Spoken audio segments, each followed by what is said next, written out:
The story unfolds in British Columbia, Canada, a place celebrated for its lush landscapes and vibrant cities.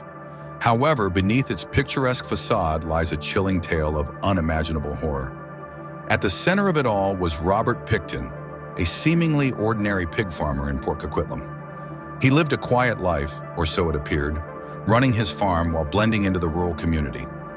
In 2002, what began as a routine investigation into illegal firearms at Pickton's property revealed much more. Police stumbled upon evidence linking the farm to the disappearance of multiple women from East Vancouver. Clothes, personal belongings, and traces of DNA set off alarm bells. This small rural farm was about to become the epicenter of Canada's most extensive serial murder investigation. Born in 1949, Robert Pickton grew up on his family's pig farm alongside his siblings. His childhood was marked by hard labor and neglect. While other children played, Robert spent his days feeding pigs and cleaning sties. The family's poor hygiene earned them a bad reputation in their community. His classmates mocked him relentlessly, calling him Piggy.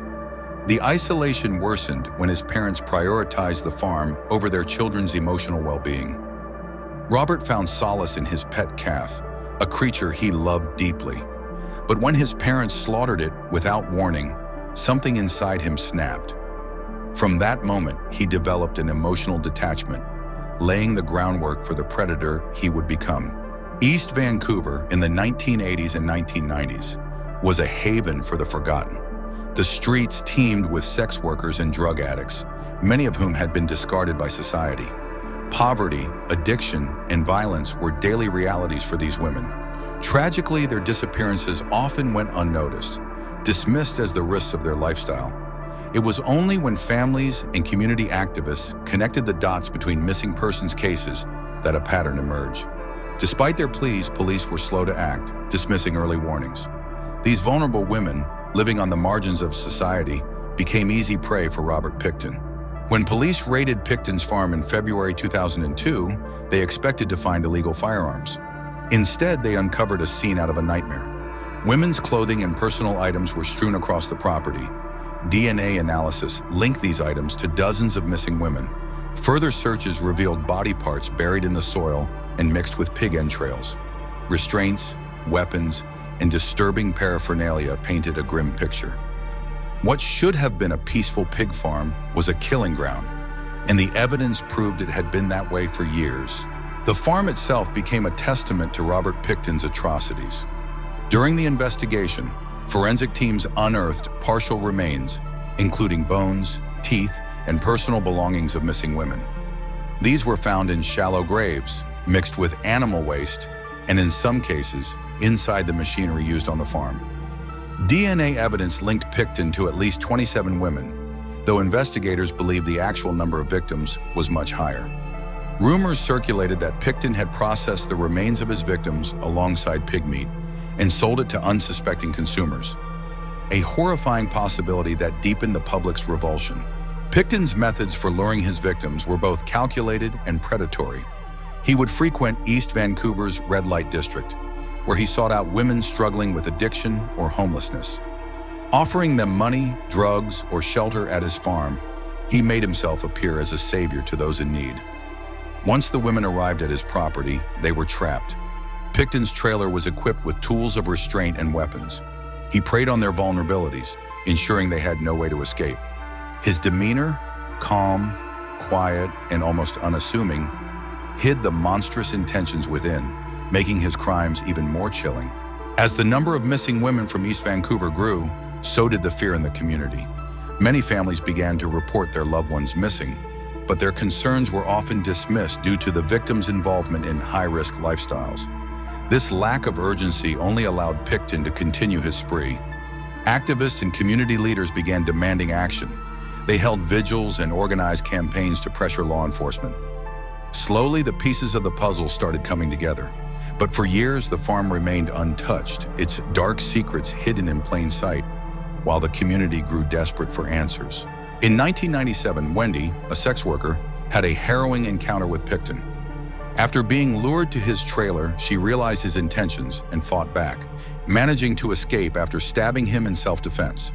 Covered in blood, she flagged down a passing driver and alerted police. Despite her bravery, Wendy's claims were dismissed. Authorities doubted her testimony due to her lifestyle.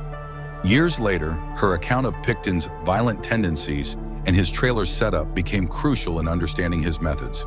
Her escape was a missed opportunity to stop him before he claimed more lives.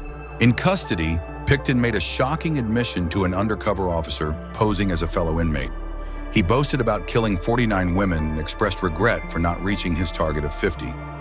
His cold, emotionless recounting of these crimes revealed the depth of his depravity. This confession, recorded on tape, provided critical insight into his mindset.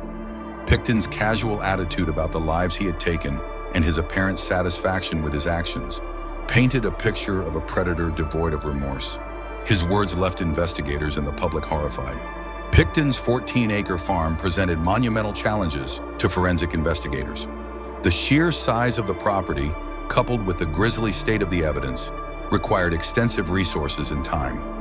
Traces of human remains were discovered in soil samples, freezers, and machinery, often mingled with animal parts.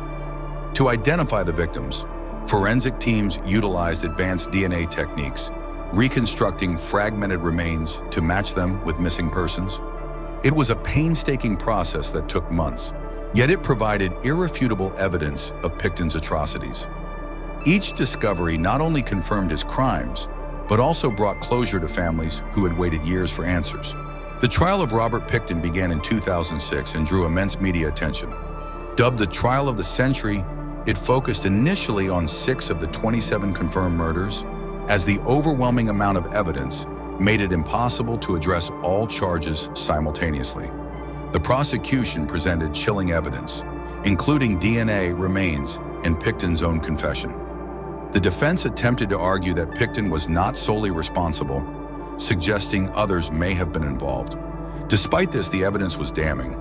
Witness testimonies and forensic findings painted an unambiguous picture of a calculated, remorseless killer. After months of harrowing testimony and evidence, the jury found Pickton guilty of 6 counts of second-degree murder. He was sentenced to life in prison without the possibility of parole for 25 years, the maximum penalty for second-degree murder in Canada. Though the verdict brought some measure of justice, families of the other 21 victims left out of the trial felt disappointed. They believed the legal system had not fully acknowledged the scale of Pickton's crimes. However, the conviction ensured he would never walk free again, a small solace for those who lost loved ones. The investigation and trial of Robert Pickton became one of the most expensive in Canadian history, costing over $102 million. This enormous expense covered forensic analysis, police resources, and court proceedings. Critics argued that earlier intervention could have saved lives and reduced costs. The case became a painful example of the cost of societal neglect. Vulnerable populations, ignored by authorities and marginalized by society, paid the ultimate price. The sheer magnitude of the resources required highlighted the importance of addressing systemic failures before they escalate into tragedies. For the families of Pickton's victims, the trial brought closure but not peace. Many had spent years searching for their loved ones, only to discover the unimaginable horrors they endured. Memorials sprang up across Vancouver, each name a haunting reminder of lives stolen too soon. The families fought tirelessly for accountability. In 2013, they filed civil lawsuits against law enforcement for negligence. While they received financial compensation, the lack of acknowledgement for systemic failures left many feeling justice was incomplete. Their grief became a rallying cry for change. The revelation of Pickton's crimes sent shockwaves through Port Coquitlam and beyond. Many residents grappled with guilt and disbelief, questioning how such horrors could have occurred in their midst unnoticed. Some neighbors recalled suspicious behavior or odd rumors, but never imagined the scale of Pickton's atrocities. Vigils and memorials became common as the community mourned the victims. Local advocacy groups intensified efforts to support vulnerable populations, emphasizing the need for systemic reforms. The tragedy highlighted a broader societal failure to protect those most at risk, sparking outrage and calls for justice on a national scale. Even after Pickton's conviction, the case left many unanswered questions. Some believed there were more victims than the 27 confirmed, with evidence suggesting Pickton had been active for decades. The decision not to prosecute the remaining 21 charges due to costs and complexity also drew criticism. Additionally, rumors persisted about accomplices. Though Pickton maintained he acted alone, some witnesses suggested others might have been complicit. The lack of concrete answers fueled conspiracy theories and deepened mistrust in law enforcement, leaving a lingering cloud over the case. Since his incarceration, Pickton has shown no remorse for his actions. Now in his 70s, he spends his days in isolation, shunned even by other inmates due to the nature of his crimes. His cold demeanor and refusal to take responsibility have only solidified his infamy. In 2016, Pickton attempted to publish a memoir from prison, sparking public outrage. The book was quickly banned, but the incident highlighted the pain he continued to cause the victims' families. His life behind bars is a stark reminder of the evil that lurked beneath the surface of an unassuming pig farmer. The Pickton case became a catalyst for change in how missing persons cases are handled in Canada. Reforms were introduced to improve interagency coordination and to ensure better protection for marginalized populations. The case underscored the importance of listening to vulnerable communities and taking their concerns seriously. It also highlighted the dangers of societal neglect. Many of Pickton's victims were women whose lives were already marked by hardship. Their disappearances were overlooked because of their socioeconomic status, a failure that allowed a predator to thrive. The case remains a painful reminder of the need for compassion and accountability. Though their lives were cut short, the victims of Robert Pickton left behind a powerful legacy. Their stories brought attention to the vulnerabilities faced by marginalized communities and spurred activism to improve protections. Memorials across Vancouver keep their memories alive, ensuring they are never forgotten. Their legacy is a call to action, a reminder to prioritize the safety and dignity of all individuals, regardless of their circumstances. The tragedy of their deaths continues to inspire efforts to build a more just society, one where no life is deemed less valuable than another. The name Robert Pickton will forever be synonymous with one of Canada's darkest chapters. His crimes shocked the nation, but they also exposed systemic failures that allowed such horrors to persist. The pain he inflicted lingers, but so does the resolve to ensure it never happens again. The victims of Pickton's Farm are not just names in a file. They are reminders of the urgent need for compassion, vigilance, and justice. Their stories compel us to confront uncomfortable truths about society's blind spots and to strive for a world where no one is forgotten. Shadow Mysteries, unraveling the horrifying mysteries of crime cases. Don't forget to subscribe to the channel to catch the next thrilling and suspenseful episodes.